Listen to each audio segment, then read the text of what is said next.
Hi everyone, আজকে যাচ্ছি আমরা সবাই মিলে শান্তিপুর কুজিকুঠিরে। তো আজ আমার ফ্রেন্ডের হচ্ছে আইবুড়ো ভাত। আমরা সবাই মিলে ওখানে ছোটোখাটো অ্যারেঞ্জমেন্ট করা হয়েছে। আর এই যে আমরা উঠে গেছি গাড়িতে সবাই মিলে।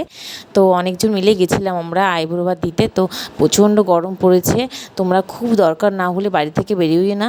তারপরে এই যে ইয়েলো কালার শাড়ি পরা দেখছো, ও হচ্ছে আজকের কোণে, যে দেখছো আসছে নাটক করতে করতে। আর যে কাজিকুঠিরে পৌঁছে গেছি আমরা, প্রথমবার এসেছি আমি, ফার্স্ট টাইম আসলাম। বেশ ভালো লাগলো জায়গাটা, আমার খুবই সুন্দর জায়গাটা। তোমরা যারা যারা যাওনি অবশ্যই যাও, দেখো সন্ধ্যের দিকে গেলে অবশ্যই বেশি সুন্দর লাগবে। যা শুনলাম সবার কাছ থেকে নাকি বেশি সুন্দর আর কি, জায়গাটা আরও বেশি ভালো লাগবে।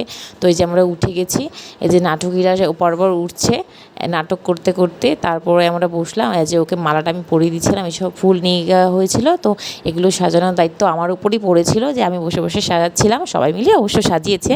তারপরে যে স্টার্টারে চলে এসেছিলো, পিৎজা অর্ডার করেছিলাম আর এই চিকেন ললিপপ, তো এটাই খাওয়া হলো। আর এই যে ফুল মালাটা ওকে পরিয়ে দিলাম। আর এই যে হচ্ছে ওর হাজব্যান্ড, দেখো সবাই দেখে নাও। আর এই যে ওর খাবারের থালিতে এই ছিল। তারপর আমরা ওখান থেকে বেরিয়ে গেলাম। আর এই যে ভিডিওটা এখানে শেষ করছি। তোমাদের ভালো লাগলে একটা লাইক আর চ্যানেলটা সাবস্ক্রাইব করে দাও। টাটা। আজকে পেলাম দু হাত ভরে যা ছিল স্বপ্ন আমার, খুশির খাবে এদিনটাকে জীবন দিল